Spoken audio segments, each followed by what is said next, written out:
নমস্কাৰ আপোনালোক সকলোকে প্ৰজ্ঞাজ্যোতি একাডেমীৰ অন্য এটা ভিডিঅ'লৈ স্বাগতম জনাইছোঁ। আজি আমি আলোচনা কৰিম দশম শ্ৰেণীৰ গণিতৰ প্ৰথম অধ্যায়ৰ কেইটামান উদাহৰণ আলোচনা কৰিম। প্ৰথমটো উদাহৰণ দিয়া আছে চাওক। দেখুৱাব লাগে আমি ৰুটটো এটা অপৰিমেয় সংখ্যা। ৰুটটোক আমি অপৰিমেয় সংখ্যা দেখুৱাবলৈ হ'লে প্ৰথমে আমি ধৰি ল'ব লাগিব যে ৰুটটো এটা পৰিমেয় সংখ্যা। যদি আমি ৰুটটোক পৰিমেয় সংখ্যা হিচাপে ধৰি ললো তেনেহলে ৰুটটোক আমি p by q আৰ্হিত লিখিব পাৰিম, য'ত p আৰু q দুটা অখণ্ড সংখ্যা হ'ব আৰু q not equal to 0 হ'ব। ইয়াৰ পৰৱৰ্তী সময়ত আমি ৰুটটো ৰুট উঠাবৰ বাবে both সাইডত স্কয়াৰ কৰিম। স্কয়াৰ কৰাৰ পিছত আৰু স্কয়াৰ উঠি যাব, তাৰ পিছত 2 হ'ব p by q p square by q square। তাৰ পিছত 2q square টো এফালে হৰণ আছে, এফালে আহিলে পূৰণ হ'ব 2q square is equal to p square। p square টো এফালে আনিলো আৰু এটো 2q square। ইয়াত আমি আগতে ফৰ্মুলা এটা পাইছিলো যে ভাজ্য ইকুয়াল টু ভাজক ইনটু ভাগফল প্লাস ভাগশেষ।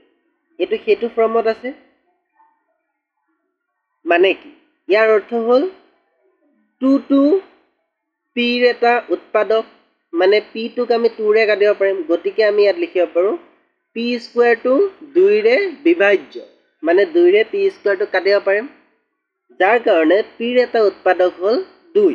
আকৌ আমি ধৰি লম যে p is equal to 2m বুলি আকৌ আমি ধৰি লম, য'ত m এটা অখণ্ড সংখ্যা, আৰু p square is equal to both সাইডত স্কয়াৰ কৰিম, p square is equal to 2m square, এফালে p square আৰু 4m square। ইয়াৰ পৰৱৰ্তী সময়ত p square 4m square হ'ল। তাৰ পিছত এই যে p square ইয়াত আমি 1 নম্বৰ দি থৈছিলো চাওক। এই যে p square মানে কিমান আছিল 2q square, এই 2q square টো আমি p square ঠাইত বহালো 2q square, আৰু এটো 4m square 1 নম্বৰ পৰা আনিছো বুলি আমি লিখি ললো।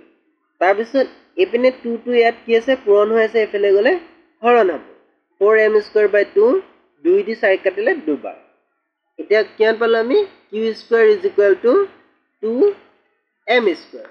আগৰটো নিচিনাকৈ q square is equal to 2m square মানে কি 2 ৰে আমি q টো ভাগ কৰিব পাৰো, ইয়াৰ অৰ্থ q ৰ এটা উৎপাদক 2, এইখিনি লিখা আছে ইয়াত। তাৰ পাছত এতেকে p আৰু q ৰ সাধাৰণ উৎপাদক 2, কিন্তু বাস্তৱত কি p আৰু q ৰ 1 ৰ বাহিৰে আন কোনো সাধাৰণ উৎপাদক থাকিব নোৱাৰে বা নাই, গতিকে কি হ'ব এতেকে ৰুটটো এটা পৰিমেয় সংখ্যা হ'ব নোৱাৰে, গতিকে ৰুটটো এটা অপৰিমেয় সংখ্যা। 2 নম্বৰ দিয়া আছে যে আমি দেখুৱাব লাগে √3 এটা অপৰিমেয় সংখ্যা। √3 ক আমি এটা অপৰিমেয় সংখ্যা দেখাবলৈ হ'লে প্ৰথমে আমি ধৰি ল'ব লাগিব √3 এটা পৰিমেয় সংখ্যা। প্ৰথমে আমি ধৰি ল'ব লাগিব √3 এটা পৰিমেয় সংখ্যা। তাৰপিছত যিহেতু আমি √3 পৰিমেয় হিচাপে ধৰিলো, গতিকে আমি √3 p by q আৰ্হিত লিখিব পাৰো, য'ত p আৰু q দুটা অখণ্ড সংখ্যা হ'ব আৰু q not equal to 0 হ'ব। যদিহে তাৰপিছত আমি both সাইডত স্কয়াৰ কৰিম, কাৰণ √3 ৰ ৰুটটো আমি উঠাব লাগিব। both সাইডত স্কয়াৰ কৰিলে ওপৰত p square তলত q square, square root কাটিলে 3, তাৰপিছত p square is equal to 3q square। এইটো 1 নম্বৰ দি দিছো যাতে আমি পিছত আকৌ তাক ব্যৱহাৰ আগৰ নিচিনাকৈ, যেহেতু p is equal to 3q square, গতিকে ইয়াত কি হ'ব, ইয়াত আমি পাওঁ যে p square টো কিহেৰে বিভাজ্য 3 ৰে বিভাজ্য, আৰু 3 আৰু p এটা উৎপাদক হ'ল 3। ইয়াৰ পিছত আমি ধৰিব লাগিব ধৰা হ'ল p is equal to 3m, য'ত m এটা অখণ্ড সংখ্যা।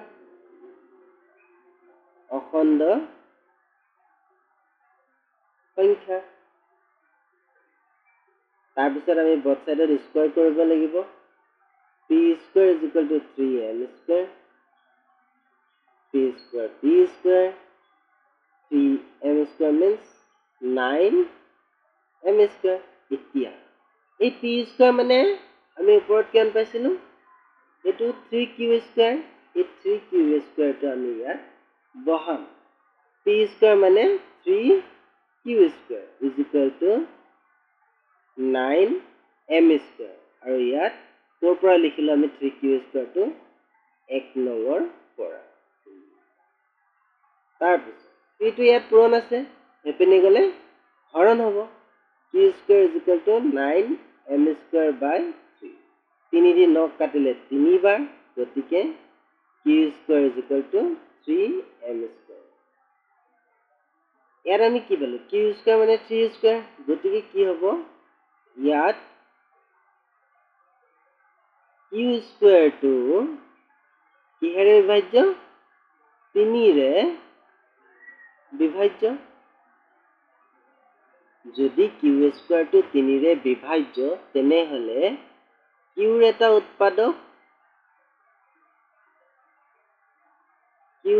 উৎপাদক হল 3 কিন্তু কি p আৰু q ৰ সাধাৰণ উৎপাদক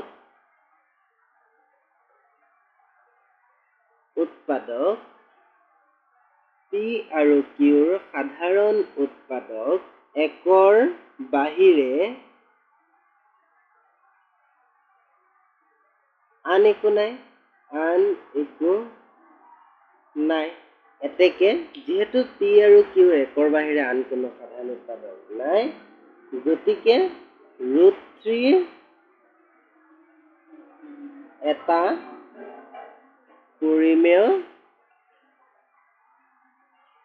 গতিকে √3 এটা পৰিমেয় সংখ্যা হ'ব নোৱাৰে গতিকে √3 এটা অপৰিমেয় সংখ্যা